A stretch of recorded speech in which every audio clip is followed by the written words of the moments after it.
Et à tout le monde, j'espère que vous allez bien, j'espère que vous avez la pêche, j'espère que vous avez le banane et j'espère que vous êtes au taquet.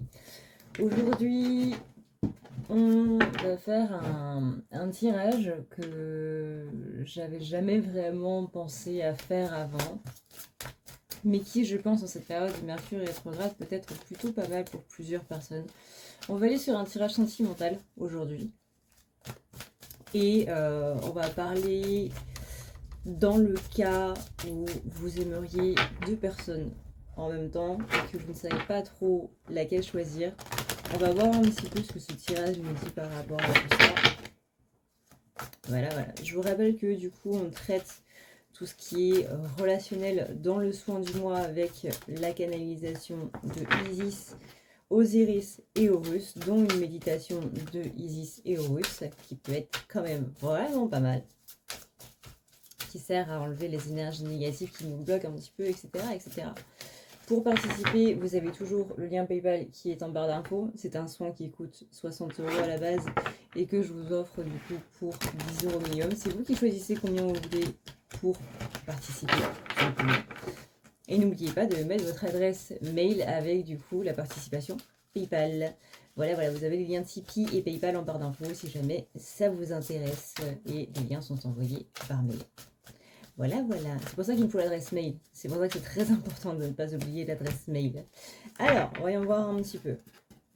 Donc, dans le cadre où vous avez deux personnes en tête, que vous soyez en couple avec l'une d'elles ou pas, que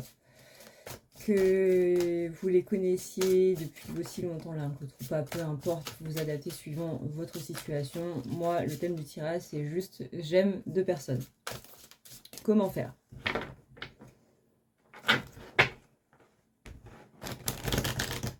Alors, déjà on sent un attachement. On va les appeler crush A et crush B, ok? Ça va être plus simple. On sent un attachement pour les deux. Mais il y a quelque chose qui est quand même plus... C'est pas que c'est plus fort, mais c'est que c'est plus ancien, en fait, avec crush A.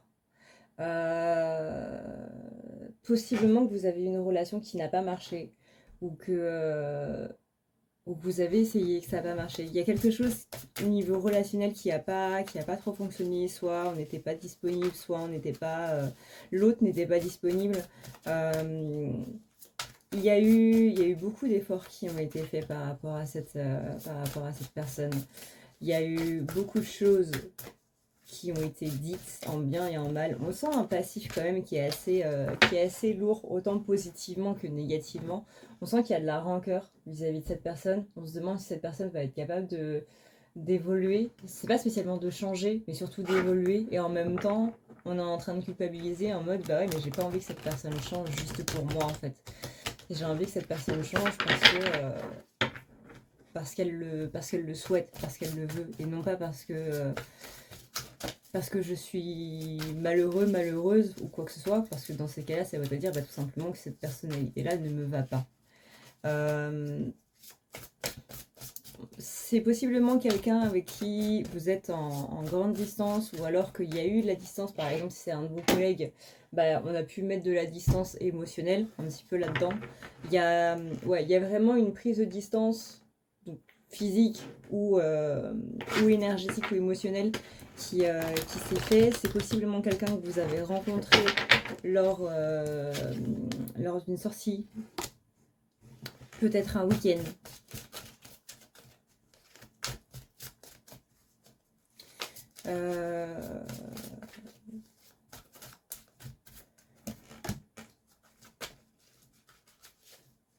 On parle de rupture, donc c'est... ouais. C'est quelqu'un que vous connaissez depuis longtemps. C'est quelqu'un que vous connaissez depuis longtemps, avec qui il y a eu des hauts, des bas, jusqu'à avoir des disputes, jusqu'à se séparer, couper communication en tout cas. S'il n'y a pas eu de relation amoureuse entre vous, on a une rupture de communication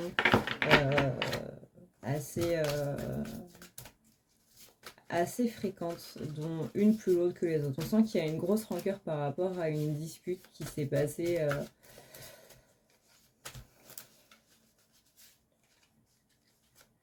8-9, Alors ça peut être août, septembre, ça peut être en 2019, 2018, peu importe. Mais il y a le chiffre 8 et 9 qui ressortent plutôt pas mal.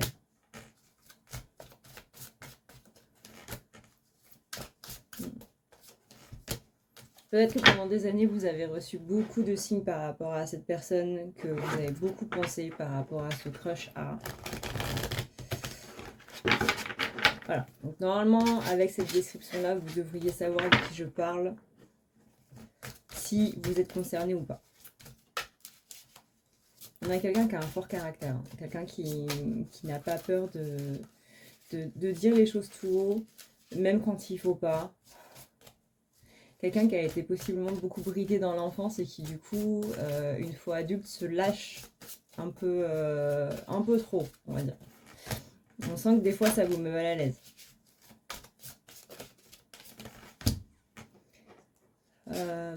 Ouais, possiblement une différence d'âge.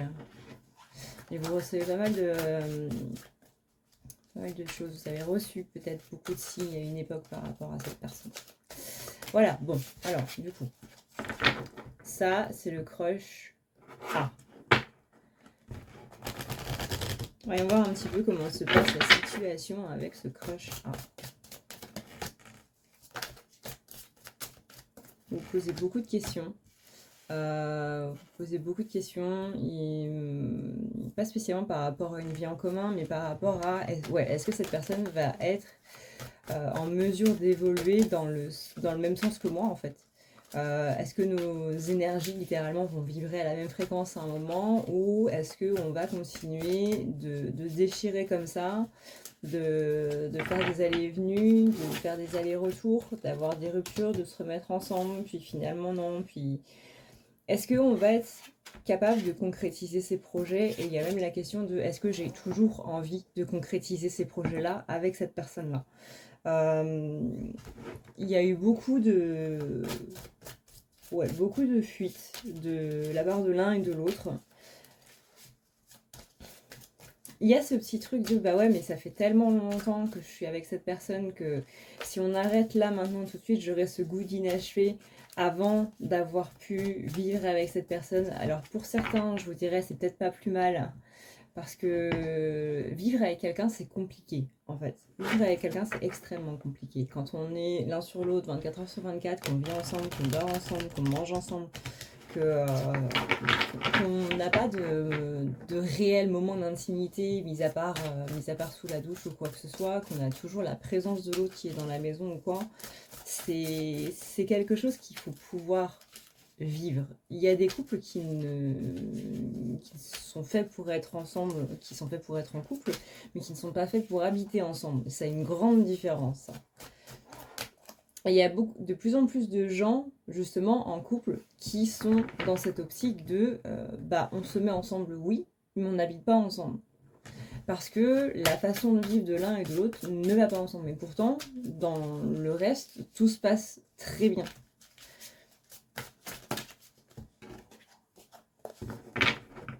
On a... il est 5h05 du matin, forcément.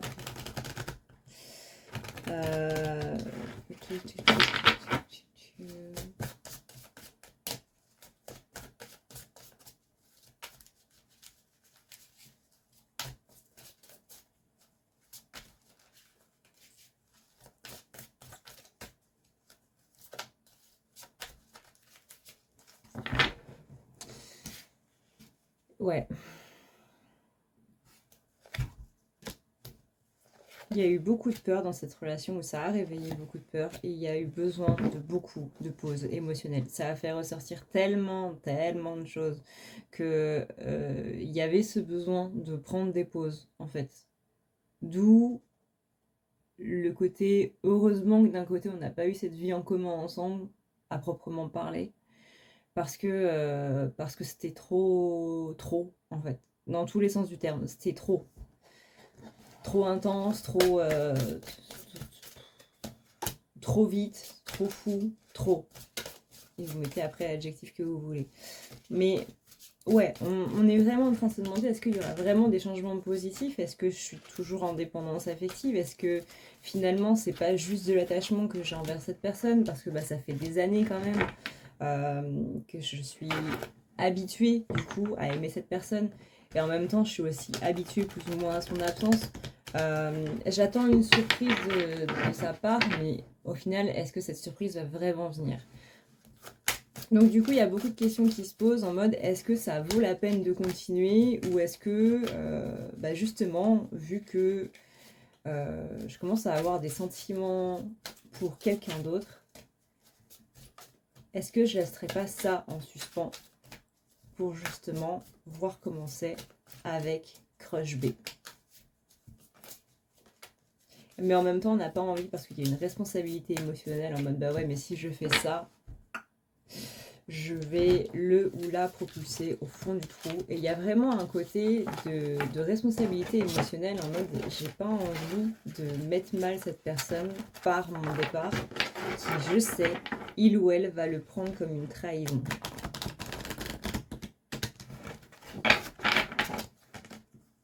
Mais en même temps, vous ne vous sentez plus spécialement heureux, heureuse.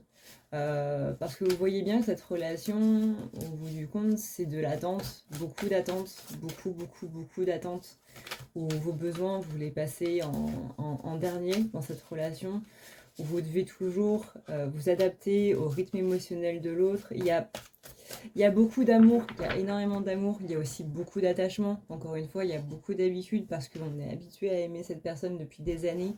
Euh, et du coup, il y a un peu tout ça qui se mélange dans votre tête et qui n'est pas très très clair.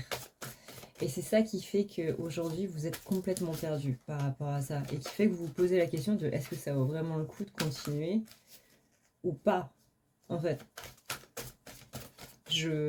Ça fait des années, quand on s'est connus, j'avais tel âge, maintenant j'ai tel âge. Bah ouais, maintenant j'ai tel âge et je me rends compte que ma vie sentimentale, bah, elle est un petit peu basée sur du néant, quoi. Donc là, j'aimerais bien vivre quelque chose avec quelqu'un. Et justement, il y a votre cœur qui s'est ouvert à une autre personne. Alors, on va pas être dans le truc de oui, mais si tu aimes quelqu'un d'autre, ça veut dire que l'autre personne, tu ne l'aimais déjà plus. Non. Non. C'est pas ça, l'amour.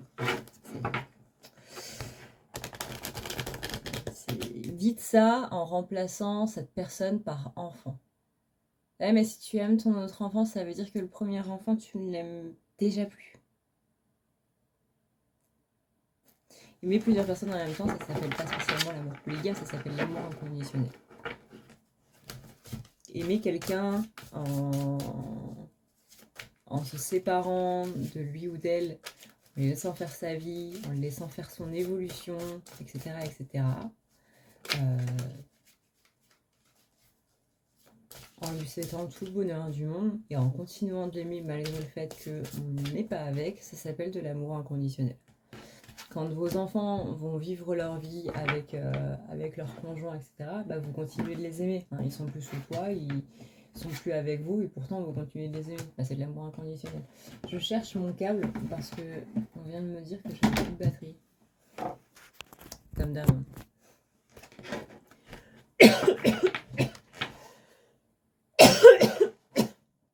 J'avais de travers.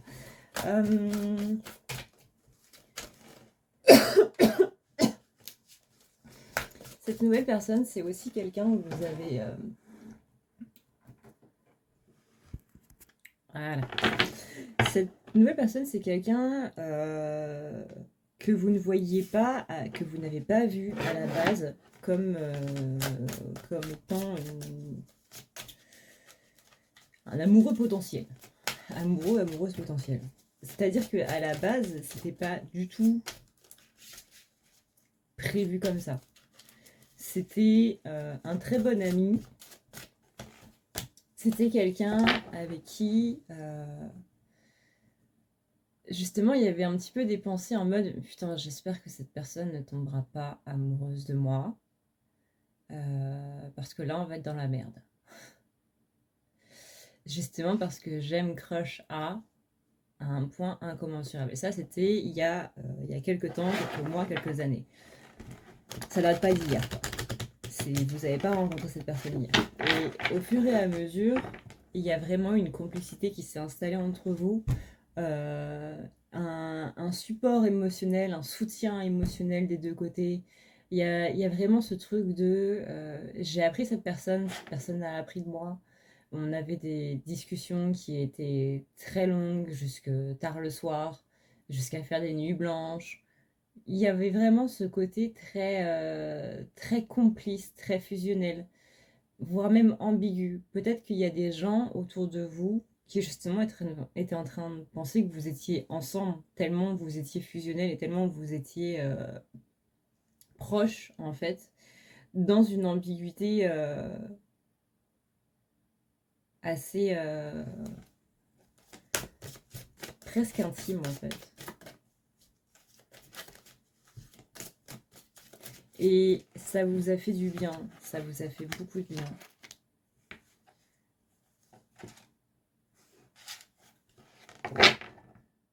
Vous vous êtes dit plusieurs fois, cette personne a absolument tous les critères que je recherche au niveau d'une relation amoureuse. C'est quelqu'un qui m'écoute, c'est quelqu'un qui fait des efforts vis-à-vis de moi, c'est quelqu'un qui est là, c'est quelqu'un qui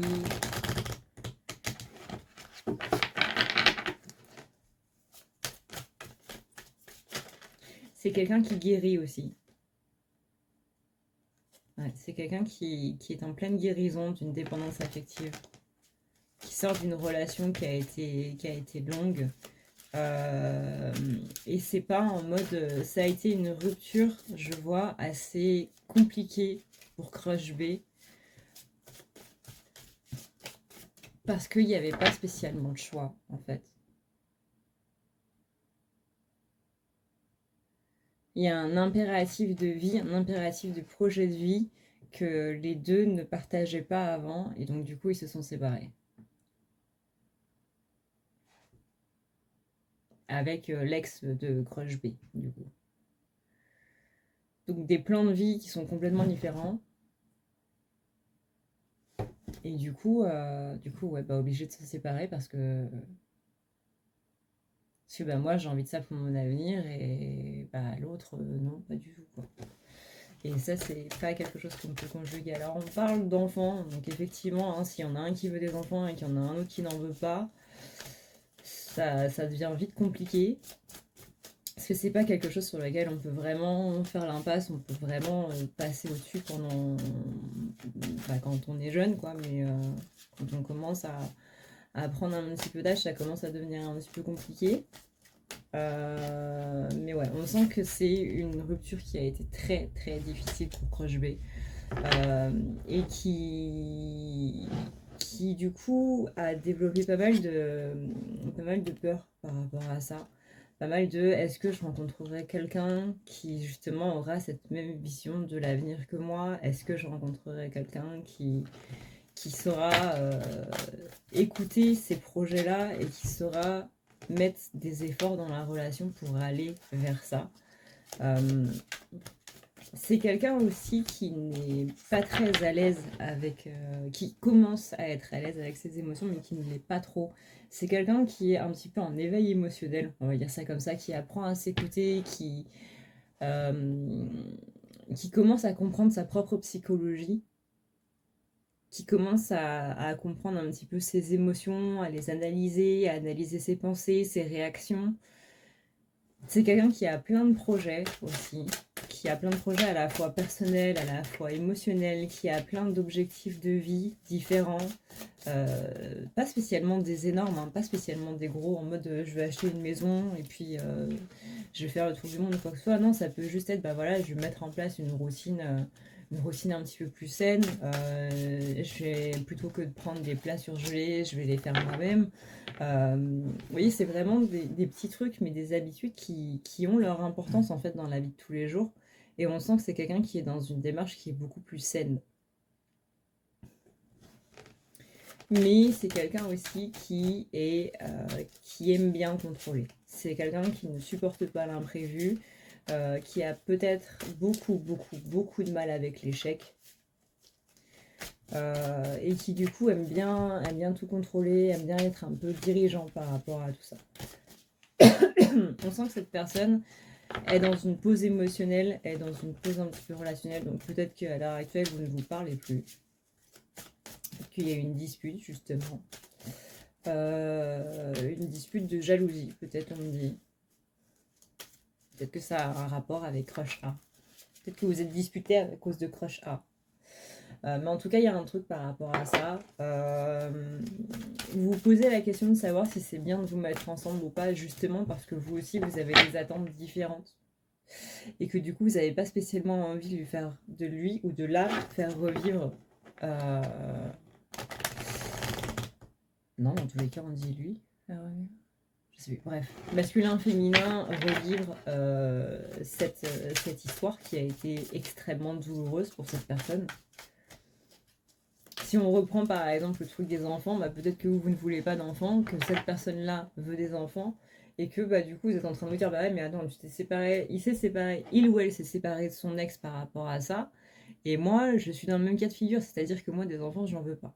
Donc, bah, à quoi ça servirait de se mettre ensemble si nos projets d'avenir ne collent pas en fait? Je vais pas me mettre avec une personne juste parce que je me sens bien avec, etc., etc., alors que cette personne a besoin d'amour et a besoin de fonder une famille, et c'est un projet que je ne pourrais pas réaliser dans tous les cas parce que ça ne fait pas partie des miens. Donc il y a ce côté, j'aime beaucoup cette personne, j'ai développé des sentiments avec cette personne très forts, vraiment très forts. Et je m'en suis rendu compte possiblement après une dispute, donc possiblement après que cette personne ait arrêté de vous parler.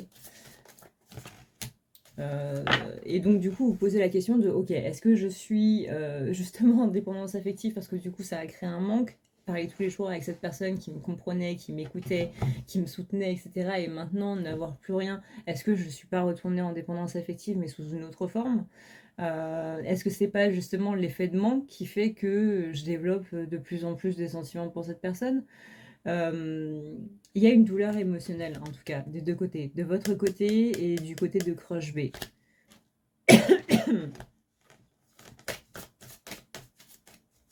C'est une personne à qui parfois vous en voulez et après un jour vous lui en voulez, un jour vous lui en voulez pas du tout. Un jour vous êtes en mode bah ouais mais j'ai rien à dire de mal sur cette personne parce qu'elle est vraiment adorable. Les souvenirs que j'ai avec lui, avec elle sont vraiment incroyables. C'est une personne qui est fantastique. Et un autre ça va être c'est une personne qui est fantastique mais putain quel connard quoi. Putain quelle enflure. Il y a le côté où vous vous demandez si cette personne pense toujours à vous, si cette personne pense à vous de la même manière que vous. C'était une relation qui était vraiment toute simple, mais qui était justement belle dans cette simplicité, où il n'y avait pas d'effusion je dirais pas d'effusion de sentiments passionnels ou quoi que ce soit, mais vraiment c'était quelque chose de très calme. Il y avait une énergie très apaisante dans cette relation. Et justement, ça faisait énormément de bien parce qu'autour de vous, c'était le chaos total.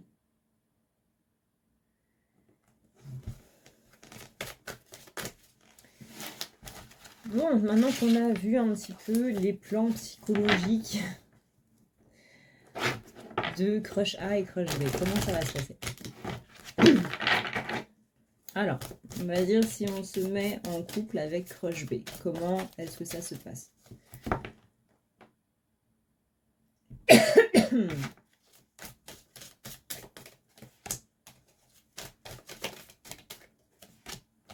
Ouais, il y a un doute, il y a un gros doute sur la concrétisation des projets. Il y a vraiment une optique de vie qui n'est pas du tout la même. Vous savez que ce sera une relation différente et ça c'est un petit peu ce que vous recherchez, donc c'est un petit peu le truc qui vous met du baume au cœur par rapport à cette relation, mais en même temps il y a ce côté, bah ouais mais nos objectifs de vie ne sont absolument pas les mêmes et ne se joignent pas du tout. Alors tout à l'heure on a pris l'exemple des enfants, ça peut être aussi le fait que cette personne veut aller vivre en Australie et que vous voulez plutôt rester en Europe. Vous voyez, il y a vraiment un bail où vos objectifs de vie sont diamétralement opposés.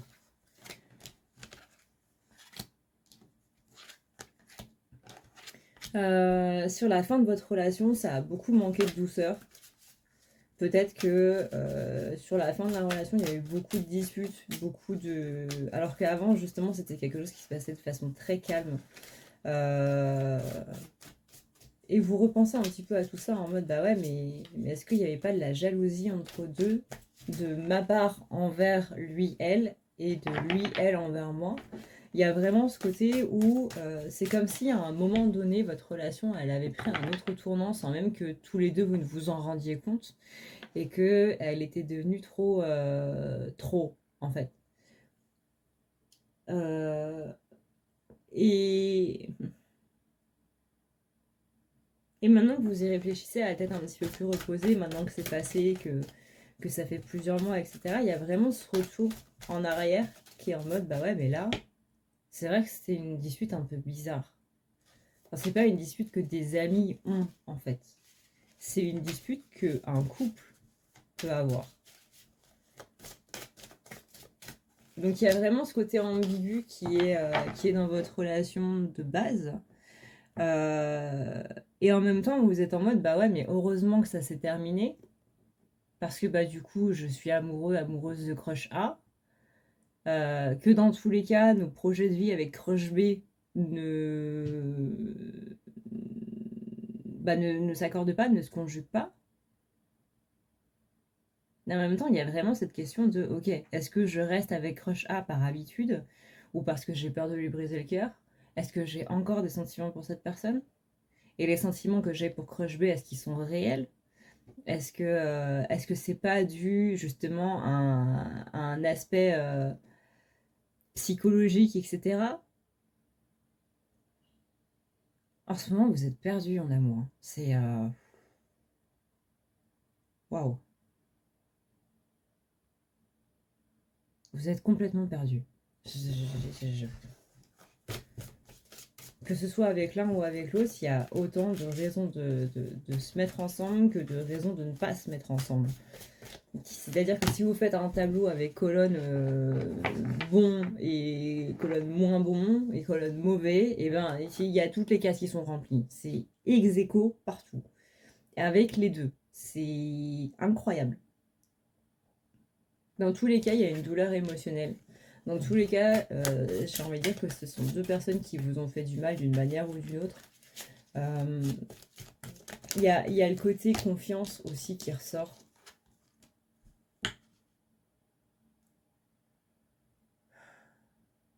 Il y a le côté confiance qui ressort en mode il y en a un qui me fait beaucoup moins, un ou une qui me fait beaucoup moins confiance que l'autre.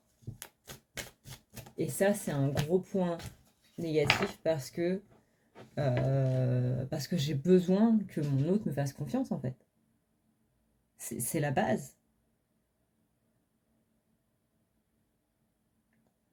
C'est-à-dire que vous êtes du genre à vous dire, ok, bah moi si je te fais confiance, ça veut dire que je peux littéralement te confier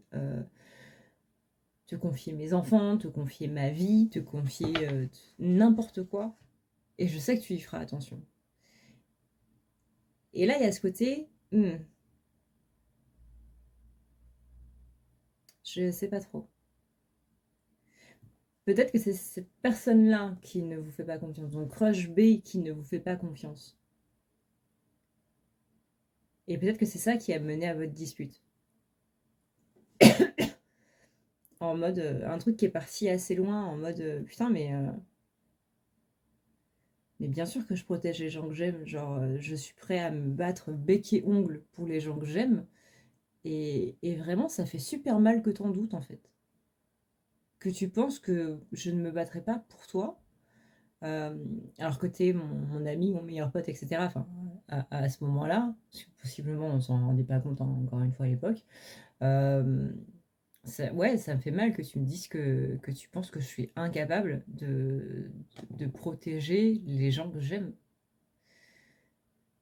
Et on me parle de trahison dans le sens où cette personne a préféré croire, donc soit, on me dit soit sa paranoïa, C'est une personne qui a beaucoup interprété les choses à sa manière, suivant son prisme, qui n'a pas été très objectif par rapport aux choses, et qui a fait appel à des gens qui eux aussi étaient dans un prisme assez similaire, ou alors c'est quelqu'un qui a de très bons arguments. Donc on va pas parler de manipulation parce que c'est pas vraiment ça, mais quelqu'un qui, quand il s'exprime, a de très bons arguments qui sont très logiques en fait. Et donc du coup, les autres, quand ils écoutent, ils disent bah ouais, effectivement, t'as raison. Alors que si on écoute l'autre point de vue, l'autre point de vue aussi a raison. Donc il y a vraiment ce côté où on voit les choses par son prisme, et du coup, c'est légitime en un certain sens, mais c'est quelqu'un qui communique pas spécialement sur ce prisme-là. Donc on doit un peu essayer de deviner quel est le prisme et qu'est-ce qui a fait que le prisme soit là. Les tenants, les aboutissants, les traumatismes d'enfance, etc., etc. Il y a vraiment ce côté.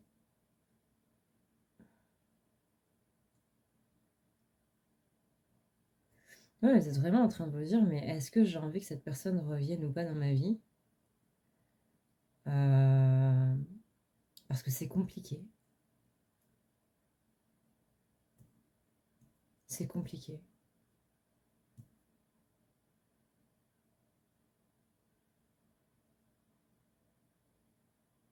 Il y a beaucoup d'amour pour les deux. Énormément d'amour pour les deux.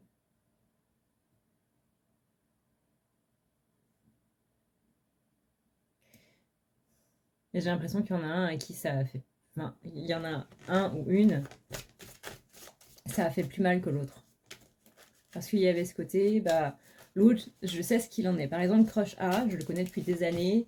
Le connais depuis des années. Je sais ce qu'il en est, je sais à quoi m'en tenir. Donc du coup, même si ça fait mal, en un sens, ça fait pas spécialement mal parce que je m'y attendais un peu. Je sais comment est la personnalité de cette personne. Je sais comment cette personne fonctionne. Euh, donc en un sens, je suis pas vraiment étonnée. Mais Crush B, il y a eu ce côté, putain, mais toi, par contre, je pensais que je pouvais te faire confiance par rapport à ça. Il y a un côté déception, il y a en même temps un côté de, bah ouais, mais la raison pour laquelle cette personne a arrêté de me parler, la raison pour laquelle on s'est disputé, est tout à fait légitime du point de vue de cette personne. Donc je ne peux pas spécialement lui en vouloir non plus. C'est compliqué, hein. C'est waouh, les gars, dans quoi vous êtes foutus là? Waouh! Et tous les jours, vous vous dites, ok, avec qui ce serait le mieux de continuer?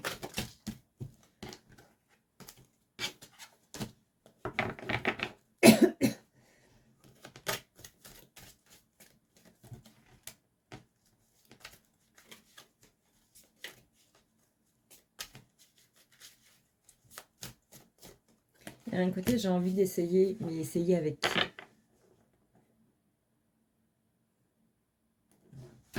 Bon, on va voir.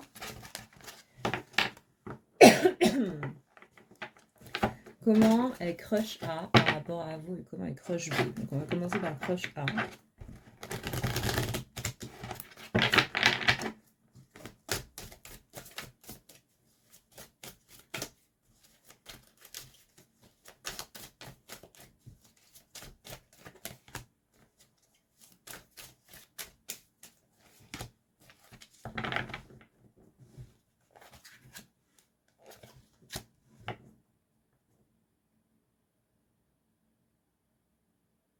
Ok. Alors actuelle, c'est une personne qui n'est pas disponible parce qu'on sent qu'il y a eu un drame dans sa vie. Et que là, cette personne n'est vraiment pas bien.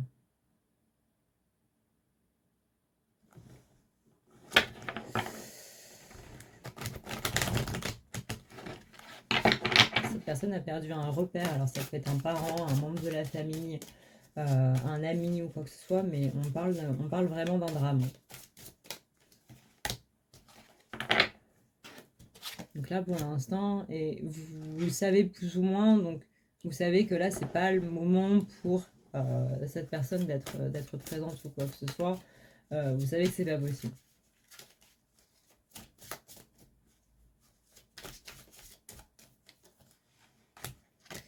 Vous savez, parfois on dit mon cerveau ne peut pas faire deux choses en même temps.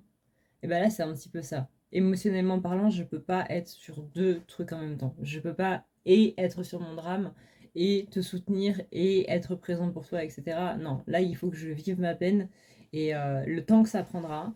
Et vous le savez. Vous savez que cette personne ne peut pas, émotionnellement parlant, ne peut pas être sur deux choses en même temps. Donc, il n'y a pas de problème. C'est pas quelque chose qui vous dérange, entre guillemets. Ça peut par moment être quelque chose qui vous agace, mais ensuite vous passez plutôt vite à autre chose. Encore une fois, vous êtes plus ou moins habitué à ce genre de cas de figure de la part de cette personne. Donc pour l'instant, voilà, c'est quelqu'un qui pense à vous néanmoins. C'est pas parce que cette personne ne prend pas la peine de prendre 5 minutes dans la journée pour vous envoyer un message que vous savez que cette personne ne pense pas à vous. Vous savez que vous êtes dans le cœur et dans la tête de cette personne, ça, il n'y a pas de problème. Et c'est justement ce qui fait que vous vous inquiétez pas plus de la situation, quoi. Encore une fois, vous savez à quoi vous en tenir. Donc émotionnellement, c'est pas quelqu'un qui... Voilà, on est centré sur une perte, sur un drame, quelque chose de grave. Donc du coup, voilà.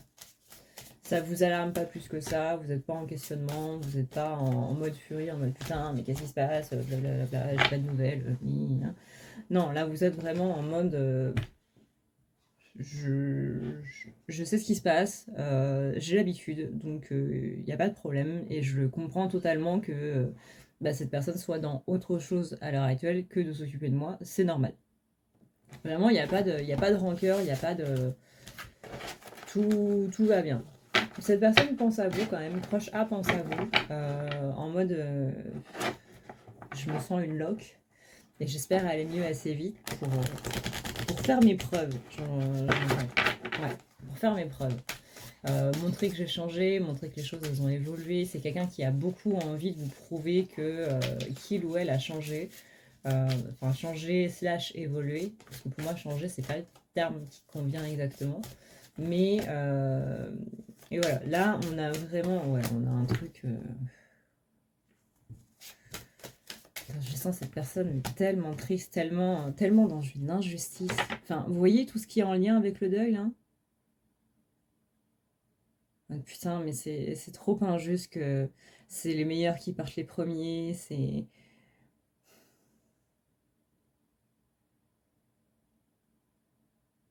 il y a beaucoup de souffrance, beaucoup de regrets, beaucoup de choses qu'on n'avait pas dit à la personne qui est partie.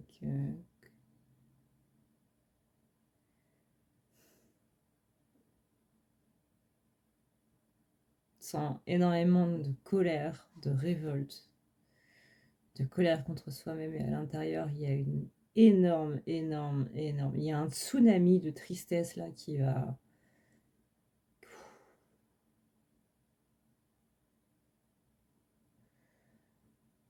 Wow. C'est assez lourd. Et Crush B, du coup, comment est Crush B par rapport à vous?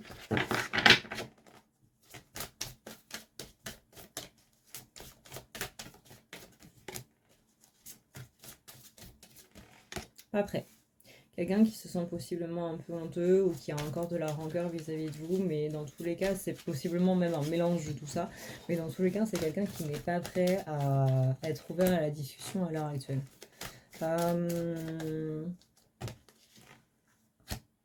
Ouais, on parle beaucoup de peur. On parle énormément de peur vis-à-vis de cette personne.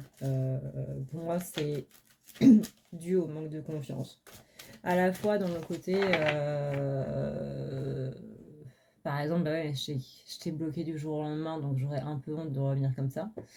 Et en même temps, j'ai tellement craché sur ton crush A que je me vois mal un petit peu faire la même chose.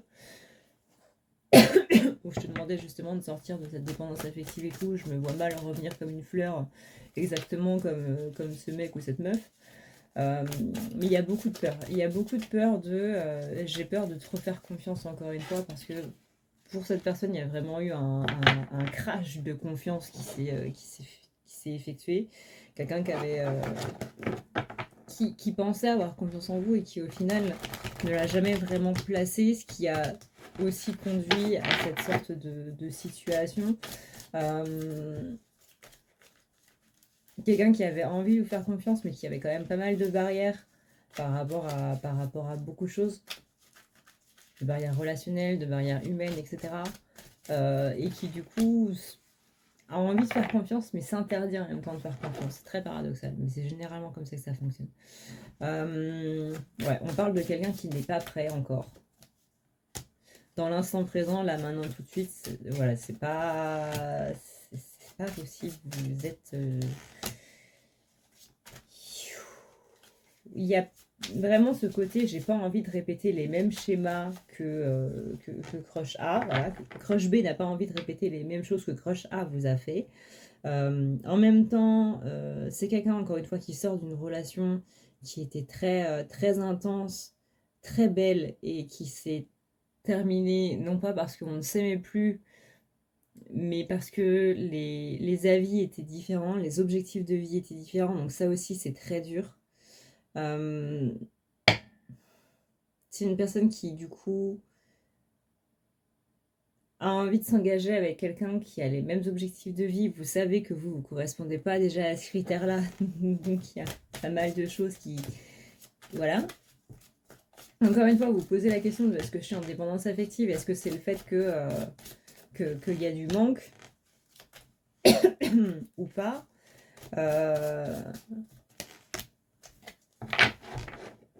Et d'un côté, vous avez envie de dire à cette personne, bah ouais, j'ai développé des sentiments pour toi en fait. Mais c'est peut-être pas une bonne chose de lui dire.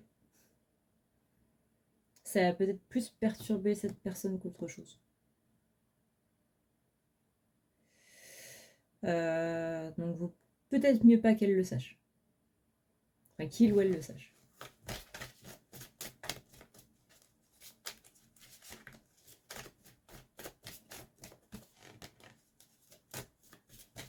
Vous avez eu l'impression qu'à un moment, il y avait une relation sauveur-sauvé en mode vous alliez pas bien et que justement cette personne-là vous écoutez beaucoup, avait un petit peu un aspect psychologue avec vous. Et il y a ce côté, j'ai l'impression d'être une de tes expériences en fait. Et que...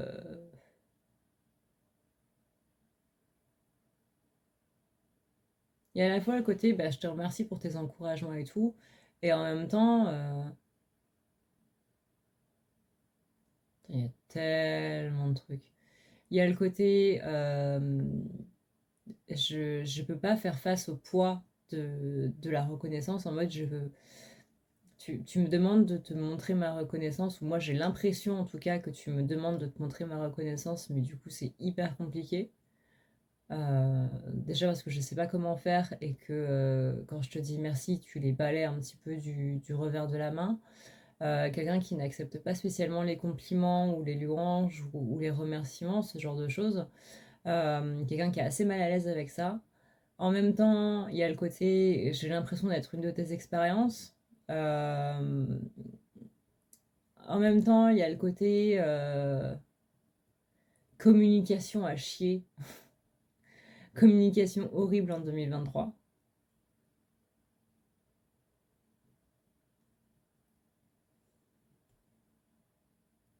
Impression de s'en envoyer dans la gueule autant l'un que l'autre. En mode se renvoyer la balle tout le temps. Que un coup ça va être cette personne-là qui va créer une dispute, un coup ça va être vous, un coup ça va être cette personne, un coup ça va être vous, etc. etc. Ça fait un petit peu ping-pong. Euh, Mais ouais, là, à l'heure actuelle, on est un peu honteux par rapport à vous, et en même temps, on est en mode, bah, j'ai pris la bonne décision parce que c'était la décision qui était la mieux pour moi.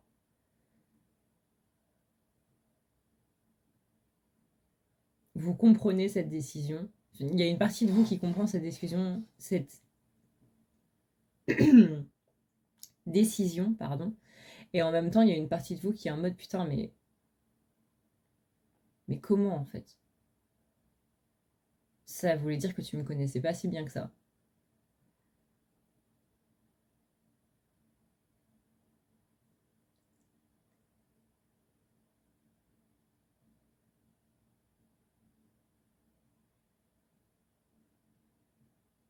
sens que cette personne est un petit peu en mode... préfère être en colère, en fait, contre vous. Parce que c'est plus simple à gérer. Que de vous regretter, en fait. C'est quelqu'un qui pense beaucoup au moment que vous aviez ensemble.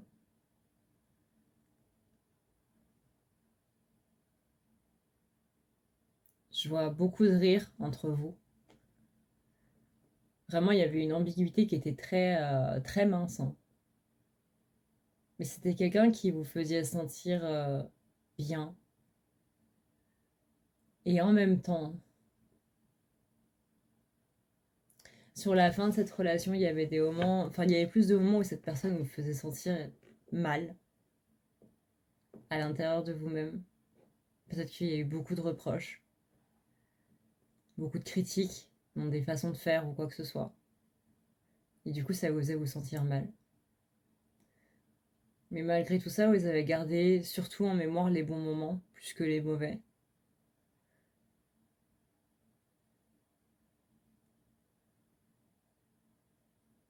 Il y a une facilité de pardon chez vous assez intense, hein, assez énorme. Et c'est bien, c'est toujours très bien d'avoir une grande possibilité de pardon.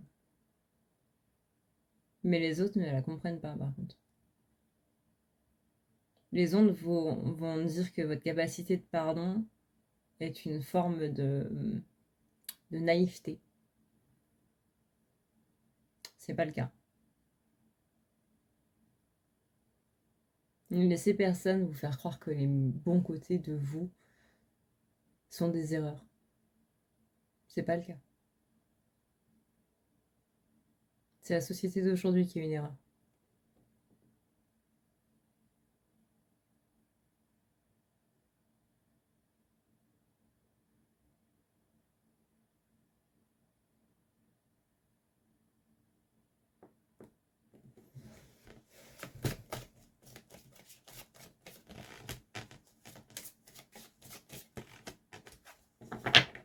On me dit qu'il y a eu des mensonges aussi.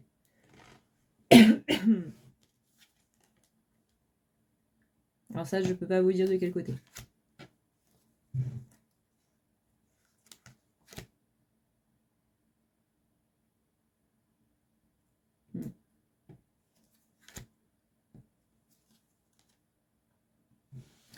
Pour l'instant, rien n'est vraiment figé, j'ai envie de dire.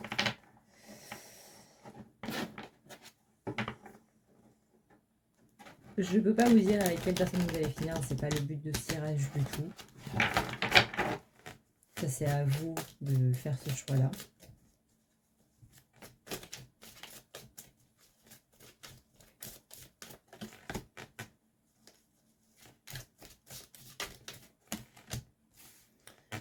On me dit que dans tous les cas, bientôt, vous allez y voir plus clair par rapport à tout ça. Il va y avoir des signes qui vont se mettre en place. Possiblement après Mercure rétrograde, donc après le... Mercure arrête de rétrograder le 25... enfin 23, ouais, entre le 23 et le 25, ça dépend de quelle partie du monde. Il va falloir 1 ou 2 semaines avant que ces énergies s'épuisent. Ouais, donc on va dire on est en avril là. Putain, on est déjà en avril. Mi-mai environ. Déjà, on va commencer à y voir un petit peu plus clair à la fin de Mercure rétrograde, donc le 23. À partir du 23. Ensuite, il va falloir laisser un petit peu plus de temps pour que, encore une fois, les énergies s'en aillent, etc. Mais ça va déjà être plus clair. On a vraiment ce côté où il y a des réponses qui vous sont apportées par rapport à ça. Vous n'avez pas à vous en inquiéter. Essayez de vous concentrer sur autre chose parce qu'on vous dit attention parce que tu t'occupes de ça, mais il y a des soucis administratifs / matériels dans la matière, littéralement, qui sont plus urgents. Donc ne vous perdez pas avec ces histoires, enfin avec cette grande histoire, hein, littéralement. Ne vous perdez pas avec ça.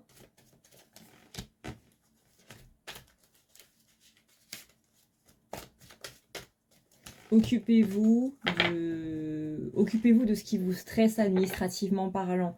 Il y a un truc là, on parle de papier, on parle de chiffres, alors peut-être de finances, d'argent, je ne sais quoi, mais il y a un truc qui vous stresse à fond et c'est comme si vous étiez en mode procrastination, je le ferai plus tard. Donc là, votre cerveau est en mode ok, j'ai pas envie de penser à ça, donc du coup on va penser à autre chose. Il faut que vous le fassiez. Dites-vous, ça doit être bouclé avant la fin de la semaine.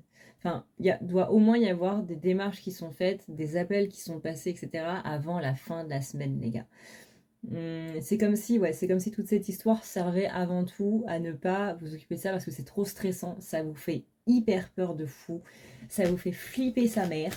Euh, c'est normal. Vous avez plusieurs fois eu des soucis avec ce côté matériel et la résultante n'a jamais été très très bonne. Donc là, on vous dit bien que ça, là, c'est soit quand le cerveau veut s'échapper du matériel, il va aller sur un côté sentimental, donc émotionnel. Et quand le cerveau veut s'échapper de l'émotionnel, il va aller sur du matériel. C'est soit l'un, soit l'autre, littéralement. Là, vous êtes justement dans ce côté émotionnel parce qu'on essaie de fuir quelque chose au niveau matériel. Pour l'instant, vous n'aurez pas la réponse à cette question émotionnelle. Donc, concentrez-vous sur le matériel, sur des choses que vous pouvez gérer, sur des choses que vous pouvez contrôler, sur des choses sur lesquelles vous pouvez agir. Pour l'instant, vous ne pouvez pas agir là-dessus. Donc, ne vous en occupez pas. Et mettez votre esprit sur autre chose. Voilà, voilà. On verra du coup sur la nouvelle chaîne un petit peu comment ça se passe.